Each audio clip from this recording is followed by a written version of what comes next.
नमस्कार वैभव. नमस्कार. आपण आपलं स्वागत करतो. हो.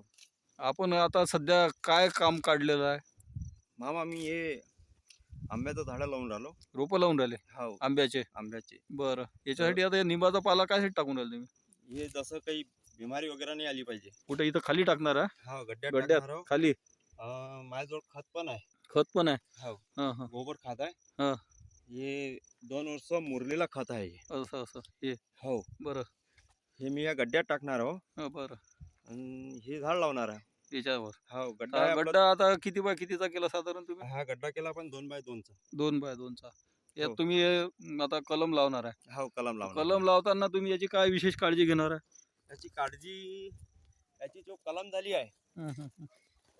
इथून ही कलम झाली आहे, बरं, हे मी वरती ठेवणार आहे. म्हणजे जमिनीच्या वर राहिली पाहिजे साधारण 6-7 इंच. हा जमिनीचा वरतं पाहिजे, कारण ते याच्यामध्ये आपला फंगसचा डाग आहे. हां हां म्हणजे जसं पाणी जमा होते पावसाळ्याचं, हां हां. जसं आपण पाणी सोडलं हो. तर याचा आजूबाजूनं पाणी जमा नाही झाला पाहिजे. ते बरोबर. आपल्याला पाणीतून कमीत कमी वरतं पाहिजे. पाण्याच्या हा, म्हणजे जमिनीच्या वर राहिली पाहिजे. जमिनीची वरतं राहायला वा पाहिजे. वा, छान. तुम्ही आता किती झाडांची लागवड करणार आहात?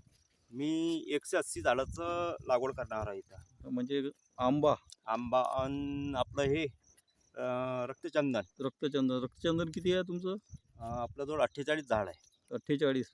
लाल आणि पांढरं दोन्ही मिळून हा, दोन्ही मिळून हा. 24 आहे ते. 24. हो. हो. आणि हे आंब्याची जात कोणती आहे? हे केसर. केशर आहे. हो. याचा काय फायदा होईल तुम्हाला? हे मामा आपण विकू ना हं. मार्केटमध्ये. नाही नाही, आता लोक म्हणतात बा हे मक्का लावा, जे आपण परंपरागत शेती आहे ते करा. हा. ही अशी शेती करण्यात काही फायदा नाही. तुमचं मत काय आहे मग? हे तुम्ही आता तुती लागवड पण केली आहे याच्यात. हा. हां? हो. तुतीचं पण तुम्ही कोशाचं उत्पादन घेतलेलं आहे. हो. एवढी चांगली तुम्ही महत्त्वाची जमीन या फालतू कामात गुंतवली असं वाटते बा मला.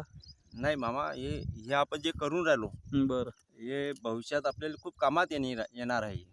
कारण हां. याच्यामध्ये आपल्याला कसं आहे, हं, हं. आंब्या तर लावलंच, बरं. आपण याच्यावर 4 म्हशी पालू शकतो. हं. चाराही पेरता येते आपल्याला याच्यात. बरं.